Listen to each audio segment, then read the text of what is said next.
Julia Roberts was born on October 28, 1967 in Smyrna, Georgia, but her story began long before she ever set foot on a movie set.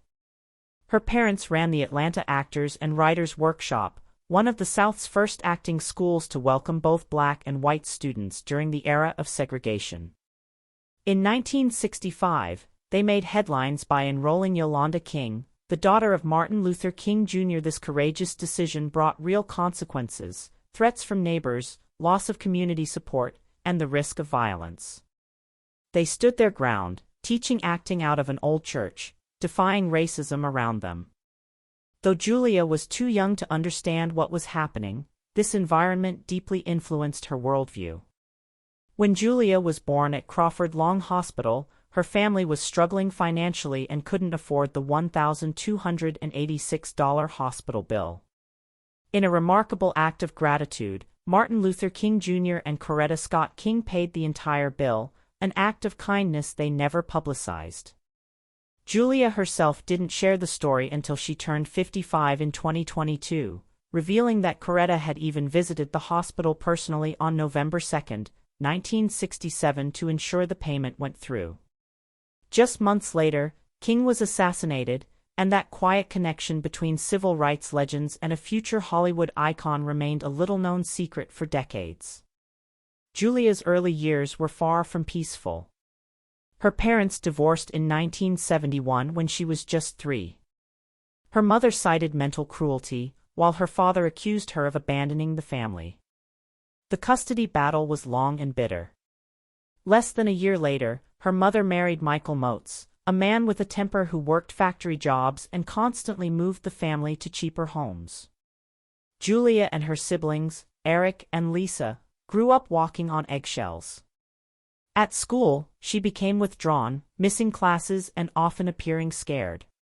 She even developed a stutter that didn't go away until she was 9, helped by speech therapy and, unexpectedly, by acting, which gave her a voice when she felt she had none. Tragedy struck again in 1978 when Julia's father Walter died of throat cancer. He had hidden his illness to protect her. Julia was just 10 and devastated. She stopped talking, couldn't sleep, and her grades suffered. Her father had been her sanctuary. He left behind cassette tapes of bedtime stories he had recorded for her, which she listened to nightly until they wore out. His loss left a wound that never fully healed.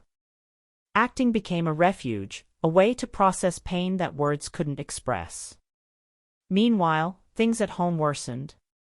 Moat's marriage to Julia's mother collapsed. Police were frequently called to their home. Her half-sister Nancy was born in 1976, and years later Nancy would struggle with addiction and tragically take her own life in 2014. In 1981, after 9 tumultuous years, Julia's mother finally left Moats and filed for divorce, calling the marriage abusive.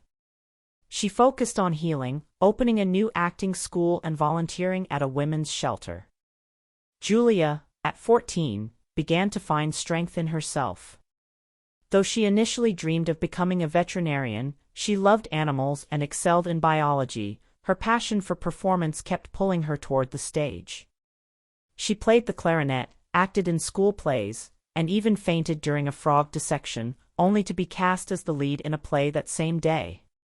She spent hours after school writing scripts in her science notebooks and watching people in the vet clinic rather than the surgeries, already unknowingly studying human behavior for her future acting career.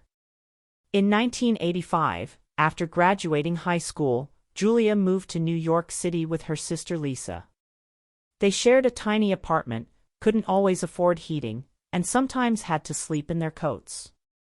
Julia walked everywhere to save money, went to multiple auditions daily, and was rejected over 200 times before landing a Clearasil commercial. That $825 paycheck earned her a SAG card and opened the door to real auditions. From the age of 7, Julia had a unique ritual, locking herself in the bathroom and practicing Oscar speeches using shampoo bottles as trophies. She wrote over 40 speeches in a leather journal and kept practicing even when the family lost power. She once told her brother, "When I win my Oscar, I'll thank you third." And she kept that promise when she won in 2001. Her first acting job was in a 1987 TV episode of Crime Story, which she filmed while running a 103 degrees Fahrenheit fever. Her performance impressed the crew. She didn't stop there, working 16-hour days, enduring minor injuries, and even selling her grandfather's pocket watch to pay rent, only to buy it back 3 years later after she became famous.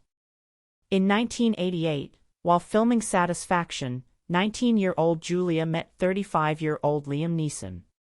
They didn't get along at first, but after a filming delay, they bonded and moved in together just 3 weeks later. The relationship drew criticism. She lost ad deals and a movie role over it, but Neeson opened her mind. He gave her 27 books to read and helped her grow intellectually. Though the romance ended, it deepened her emotional range. She poured that emotion into Steel Magnolias, earning her first Golden Globe and an Oscar nomination. To prepare for her diabetic seizure scene, she stayed awake for 47 hours on co-star Sally Field's suggestion. During the funeral scene, she isolated herself for days, eating only crackers and drinking water. Director Herbert Ross wasn't kind. He once yelled it was the worst acting he'd ever seen. Julia was crushed but delivered one of the film's most moving moments in a single take. Her personal life soared with her career. She got engaged to Dylan McDermott just 19 days after meeting him at the first Steel Magnolias table read. They lived like a normal couple in New York, even rescuing a 3-legged dog. When she was close to being cut from Pretty Woman, McDermott called the director to fight for her. But fame took its toll. Just 2 weeks before the movie's premiere, Julia called off their wedding after a tabloid offered their doorman $25,000 to spy on them. Despite the film's massive success, Roberts was paid just $300,000, roughly $273 a day after taxes. Meanwhile, Gere earned $5 million plus a share of the profits, eventually totaling around $12 million. Pretty Woman opened on March 23, 1990, earning $11.3 million in its first weekend and going on to gross over $463 million worldwide. Julia's red opera dress became a fashion icon, generating $30 million in knockoff sales. Her rise to stardom was complete, but it came at the price of privacy, peace, and personal sacrifice. Pretty Woman sold 2.8 million copies at nearly $90 each, and tourism at Rodeo Drive surged by 27%. But Julia Roberts saw little of that money. Disney executives collected bonuses while she got a lesson. By 1993, Roberts had learned to charge what she was worth, demanding $10 million for the Pelican Brief. By 2000, she shattered records as the first woman to earn $20 million for a single role in Erin Brockovich, a paycheck that changed Hollywood forever. But while her professional life soared, her personal life was unraveling. After her relationship with Dylan McDermott ended, she fell for Kiefer Sutherland while filming Flatliners. They got engaged in August 1990 and planned a lavish wedding for June 14, 1991. Roberts bought an $8,000 dress and $425 Manolo Blahnik shoes. It was set to be a Hollywood fairy tale, but by May 1991, everything fell apart.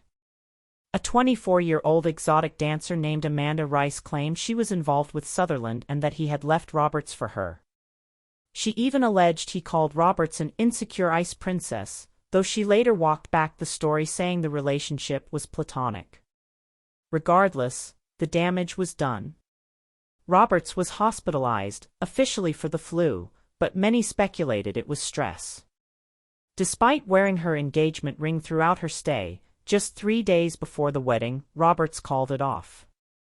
Sutherland found out from someone else as he was moving out of their Beverly Hills home. On what would have been their wedding day, Roberts was with Jason Patric, Sutherland's best friend, flying to Ireland. The press branded her the runaway bride, long before she played one on screen. Later she said she had planned to break things off gently, but Sutherland called her first and was harsh. He later admitted she had the courage to walk away and respected her for it. 2 years later, Roberts shocked everyone by marrying country singer Lyle Lovett in 1993. The marriage, seen by many as a rebound, didn't last. They divorced in 1995. But eventually, Roberts found something real. In 2002, she married cinematographer Danny Moder.